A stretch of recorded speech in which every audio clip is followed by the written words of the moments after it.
Rodney Collin. La teoría de la vida eterna. 2. Las vidas entre la muerte y el nacimiento. Es posible llegar a la conclusión, como lo hemos hecho, de que el momento de la muerte y el momento de la concepción son uno.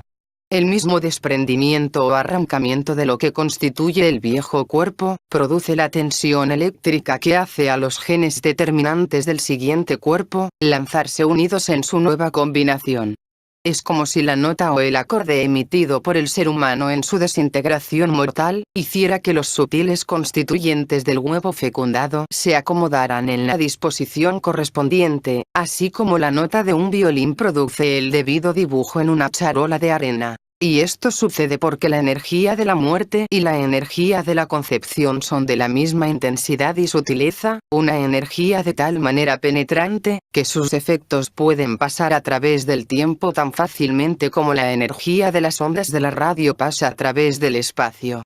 La razón por la que la muerte y la concepción se encuentran ligados en esta forma, es porque en estos dos puntos y solamente en ellos, se presenta en la existencia del hombre común esta energía divina que penetra en el tiempo.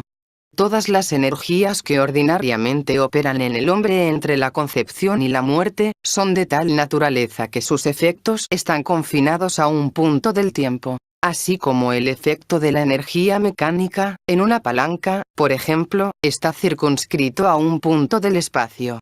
La energía superior desprendida en la muerte y la concepción, en cambio, se dispersa instantáneamente a través de grandes periodos de tiempo. Como la energía radiomagnética de la luz o de las ondas de la radio, se dispersa instantáneamente a través de vastas áreas del espacio. Pero la rúbrica o huella que ha grabado la vida y que se libera en el momento de la muerte, aun cuando libre del tiempo, no encuentra otro lugar en la existencia del hombre, suficientemente sensible para recibir su impresión, excepto en la concepción.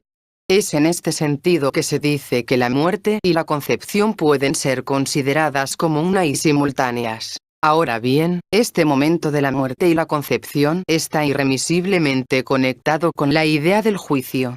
Sabemos bien de la apertura de las tumbas, de la trompeta del juicio final, del peso de las almas, de la división entre los condenados y los bienaventurados de las pinturas medievales. Pero todas las enseñanzas secretas contienen la misma idea, muy frecuentemente en una forma más sutil y detallada que esta. En un libro llamado El lado de la noche de la naturaleza se dice: en el instante en que el alma se desprende del cuerpo, ve toda su carrera terrestre, como una sola unidad. Sabe que fue buena o mala y pronuncia su propia sentencia. Aquí la idea del autojuicio queda perfectamente clara. Puesto en una forma mecánica, esto significa que el juicio o determinación del futuro estado es un resultado matemático de las causas originales en la vida anterior. La misma idea es aún más gráficamente expresada en ciertas descripciones del Samkhya. En el extraño mito de Platón acerca de el Panfilio, que fue levantado por muerto en un combate y 12 días después, cuando ya se hallaba colocado sobre la pira funeraria, recobró la vida, se describe cómo las almas de los hombres van en un largo viaje, acampando al final en una pradera entre las bocas del cielo y el infierno. Aquí, después de presenciar el ascenso y despeñamiento de almas, de acuerdo con sus destinos, se les permite una visión de los tres destinos, pasado, presente y futuro. Del regazo del Akshessis, el destino del pasado, arroja innumerables muestras de vidas que las almas escogen de acuerdo con su naturaleza y su deseo, pero la mayor parte de ellas de acuerdo con las costumbres de su vida anterior. Aquí se introduce la idea de que algo pudo haberse alterado en el juicio. Si un hombre pudiera llegar allí con pleno conocimiento de lo que había sido y de lo que quería ser, tendría la libertad de elegir. Solamente que como la mayor parte de los hombres no puede concebir una vida distinta y están casi condenados a escoger lo que les es familiar, para ellos en realidad no hay elección. En la visión cristiana de San Macario de Alejandría, siglo III, el alma fue vista por 3 días durante los cuales su ángel guardián le ayudaba a liberarse de su cuerpo. Entonces ascendió a Dios para adorarle, fue enviada por 6 días a experimentar las delicias del paraíso, ascendió una segunda vez hasta Dios, fue condenada a vagar durante 30 días en el infierno, y solamente al 40º día llegó el juicio final. Por otra parte, en el libro tibetano de los muertos, la entidad incorpórea se dice que pasa 3,5 días en inconsciencia para ser elevada finalmente a la absoluta felicidad o estado búdico por 1 hora, después de lo cual viene gradualmente descendiendo a través de los mundos invisibles hasta que poco después del día 18º llega el juicio y la entrada en la matriz de la cual volverá a nacer. Todas las jerarquías de dioses presencian este juicio en el cual el espejo del karma, o de las acciones pasadas de la propia alma, es el testigo final. Ahora bien, en el libro tibetano de los muertos se aclara de una manera precisa lo que todas las otras versiones sugieren voladamente, es decir, que el juicio es la asignación de la esencia desencarnada a un nuevo cuerpo de acuerdo con su conducta. Hasta tanto no se llegue a este juicio, el alma puede siempre esperar, a través de algún acto final de adoración o comprensión, mejorar su suerte futura. Pero una vez fallado el juicio, nunca puede ser revocado y la entidad, ya provista de su nuevo vehículo, debe pasar a través de todo el ciclo de la vida de ese cuerpo, antes de que vuelva a comparecer ante el mismo tribunal y tenga la misma oportunidad. ¿Qué otra cosa puede significar esto más que la concepción? Nada puede retrogradar el desarrollo de un cuerpo que ha sido concebido ni cambiar la naturaleza de sus capacidades inherentes. Tales capacidades pueden ser bien o mal usadas, pueden cultivarse o dejarse atrofiar, pero no pueden cambiarse por otras, ni puede uno librarse de ellas. Muerte y concepción son una. Muerte y juicio son uno. Juicio y concepción son uno. Es decir, la muerte, el juicio y la concepción, son uno. Este es el punto en que se cierra el círculo de la vida. Hay, no obstante, una idea que hemos omitido por completo en nuestras lecturas de estos raros textos. De acuerdo con San Macario, el alma pasa 40 días en el cielo, el infierno y el paraíso entre la muerte y el juicio. El alma de el Panfilio recordaba haber acampado por 7 días en una pradera celestial y después haber viajado por 4 días más, antes de llegar a la visión de los destinos y la distribución de las vidas. En el libro tibetano de los muertos de 18 a 40 días, cada uno con su apropiada visión y experiencia, transcurren entre el juicio y el reingreso en la matriz. Todas estas relaciones convienen en sugerir que un intervalo definido, mensurable exactamente en días o semanas, existe entre la muerte y el juicio. Durante este tiempo la esencia está desprovista de cuerpo material, y en tal estado se halla en condiciones de percibir como reales diferentes partes del cosmos, inalcanzables a él cuando se encuentra unido a un cuerpo. Pero ¿cómo pueden la muerte, el juicio y la concepción ser simultáneos y, sin embargo, estar separados por un intervalo de inmensa importancia? Este es el gran misterio. Ahora se nos presenta un punto interesante en nuestro diagrama. Puesto que hemos visto que el patrón logarítmico es el que mejor se acopla con la escala de la vida y puesto que 3 divisiones iguales de la existencia física son de esta manera marcadas por 1, 10, 100 y 1000 meses, el principio del círculo, o concepción, se ve que ocurre no en el punto O sino en el punto 1. Es decir, en algún lugar no incluido en el círculo hay un mes que falta. Pero este círculo, por nuestra definición, representa la vida del cuerpo. El mes faltante ha pasado, por lo tanto, fuera del círculo del cuerpo. Y además, en nuestro patrón logarítmico, este mes es tan largo como todo el resto de la existencia. Es el intervalo invisible e infinito entre 2 puntos idénticos. La muerte y la concepción son una. Sin embargo, entre ambos se encuentra toda una existencia. Esto solamente es posible en otra dimensión. ¿Cómo podemos representar esto? Hay una manera posible. Es la figura del signo del infinito, es decir, 2 círculos conectados, uno que pertenece al mundo físico y otro al siguiente. El uno invisible, el otro visible. Visto desde el mundo físico, el círculo visible parece coimploto por sí solo. Es perfecto y no tiene entrada ni salida, es el círculo vicioso de la vida del hombre. A la vez, su único significado procede de su contacto con el círculo invisible, al cual pasa el alma en el momento de la muerte y en el cual vive una existencia plena y completa antes de ser concebida en un nuevo cuerpo en el mismo y preciso momento. Este, también, es el secreto del extraño mito de Platón que se encuentra en Politicus, y en el cual se explica cómo por algún tiempo el cosmos es impulsado por Dios en un movimiento circular y, después que se ha terminado el ciclo de tiempo señalado para él, se libera y comienza a girar en dirección contraria, pero esta vez por sí mismo y como una criatura viva independiente. No podría haber una mejor descripción de la relación entre los círculos visible e invisible. En cuanto al plan de esta existencia invisible, aún podemos hacer algunas deducciones. Ya nos hemos dado cuenta que la vida se mueve más y más lentamente con el transcurso del momento de la concepción al de la muerte. La existencia humana, por lo tanto, no representa ningún tiempo en particular, sino una larga y progresiva disminución de velocidad del tiempo, desde la velocidad de la vida celular que rige la concepción, hasta la velocidad de la vida mental que predomina en el momento de la muerte. Mirando hacia atrás, a la concepción, vemos que todo sucedió más y más rápidamente y más experiencias llenaron cada unidad de tiempo. Al final de la infancia, la experiencia está 10 veces más comprimida que en la edad senil, al nacimiento 100 veces, y en el momento de la concepción 1.000.000 de veces. Pero en el momento de la concepción, la velocidad de la experiencia ha alcanzado su límite máximo para la vida celular, es decir, la mayor rapidez posible dentro de los límites de un cuerpo físico. Si la progresión se continuara más allá, sería demasiado rápida para ser contenida en la forma celular, se hace semejante a la velocidad de la energía molecular.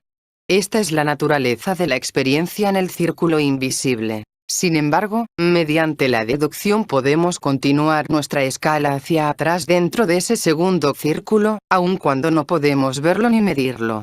Si por analogía dividimos este círculo nuevamente en 3 períodos, estos períodos quedarán marcados por un mes, un décimo de un mes, 8 días, un centésimo de mes, 7 horas, y un milésimo de mes, 40 minutos.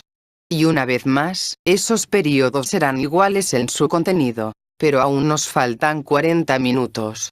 Y así como al considerar el círculo de la vida del cuerpo físico no pudimos encontrar sitio para el mes que faltaba, excepto fuera del mundo físico, así aquí, también, tenemos ahora que suponer un mundo aún de otra dimensión.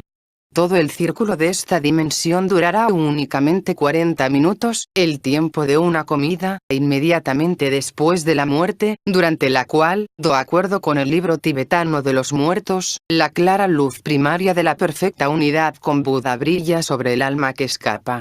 Ese círculo es el mundo del más alto centro mental, como el anterior era el mundo del más alto centro emocional.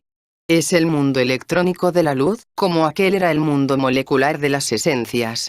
Ese círculo se encuentra en la tercera dimensión del tiempo, donde todas las posibilidades se realizan. Pero aún dentro de este círculo podemos concebir una prolongación de la misma escala extraordinaria.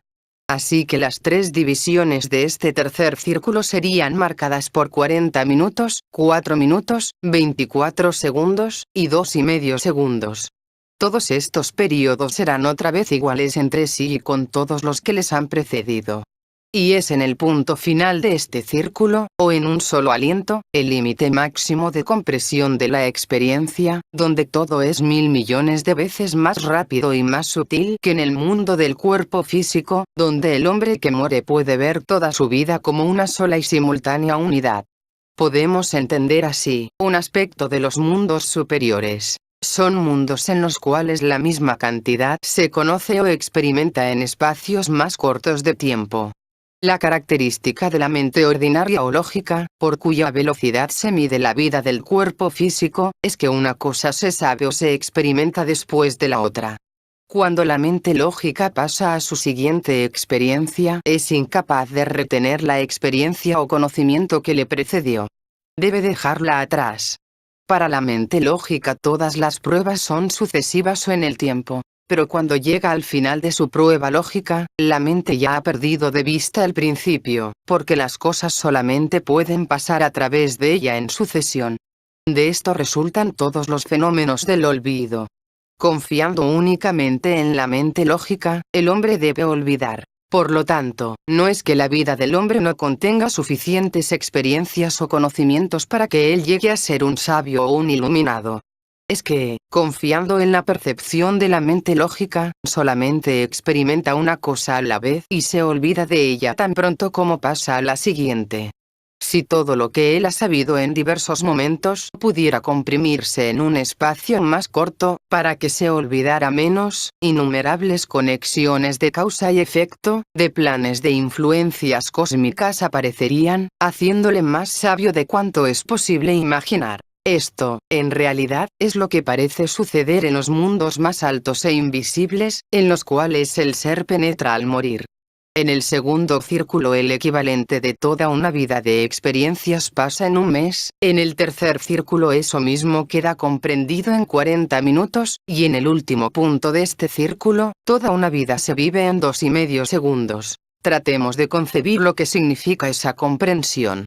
En el libro tibetano de los muertos, que se supone estar escrito para el hombre fallecido, para guiarle en sus vacilaciones a través del mundo invisible, se hace notar una y otra vez, que todo lo que él pueda encontrar, éxtasis, terrores, luz deslumbrante, negra obscuridad, dioses y demonios, todo viene de su propia mente. Se encuentra en sí mismo todo él. Si él puede entender esto, puede llegar a ser libre. Esto viene a fortalecer la idea de que para hombres de distintas razas, el mundo invisible aparecerá y estará poblado de acuerdo con los dogmas de sus creencias terrestres. Y que aun para hombres que no hayan tenido creencia de esos mundos, será en cierta forma una visión increíblemente intensificada de lo que ocupó sus mentes durante la vida. El karma individual está intensamente comprimido y visto a través de la lente de la creencia, así es que todo lo que está en él, de bueno y de malo, aparece, a algún hombre, como un conjunto de ángeles y demonios, a otro, como leyes matemáticas hechas visibles, a un tercero, como fuerzas benéficas o temibles de la naturaleza, a un cuarto, como símbolos vivientes, a un quinto, como pesadillas de temores y fantasmas inominados y cosas por el estilo. Esta idea, que se encuentra en muchas de las interpretaciones del cielo y del infierno, parece sugerir que el aspecto estático o espantoso de los mundos invisibles podría explicarse simplemente como una compresión intensa de las experiencias de la misma alma durante su vida. Esta idea del significado de esta compresión puede obtenerse aún del estudio del efecto subjetivo de las emociones ordinarias. Pues, en tanto que como hemos dicho, la mente lógica percibe ideas y experiencias solamente en forma sucesiva, las emociones hacen posible la recepción de ideas y experiencias simultáneamente. Uno ve inesperadamente a un amigo íntimo o a un niño llorando. Instantánea y simultáneamente pasan a través de las percepciones emocionales de uno mismo, un centenar de recuerdos de crueldades infligidas, pérdidas irreparables, amargos insultos, combinados con la sensación de la falta de uno mismo o de la falta de algún otro y, además, con otras imágenes de compasión y de ternura sacadas de las escrituras, del arte, de las vidas de los santos, de los padres o aún de otros de los círculos que uno frecuenta. Si la reacción emocional es suficientemente fuerte, todos estos recuerdos pueden combinarse instantáneamente para producir una sensación casi irresistible de piedad, de indignación, de dolor y de temor. Ahora bien, si una docena o un centenar de imágenes percibidas juntamente por la emoción ordinaria producen tal efecto, ¿cuál sería el efecto de toda una vida, de miles de millones de imágenes comprimidas en una hora, en un minuto o en un segundo? Solamente podemos decir que si la vida hubiera sido llena de emociones gratas, de encuentros agradables de personas y lugares, enriquecida de verdades, descubrimientos de leyes naturales, trabajo creativo, afecto, valor, honradez y otras semejantes, el efecto de tal compresión sería un éxtasis inimaginable.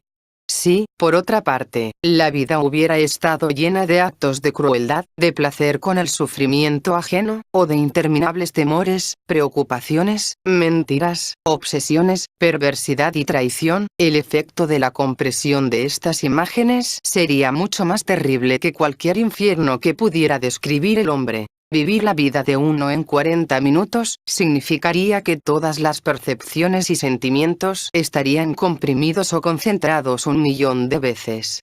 La amargura del dolor que ahora sentimos en una hora parece tan grande como todas las penas del mundo por un siglo, es el lamento de los agonizantes en el Horologium Sapientiae.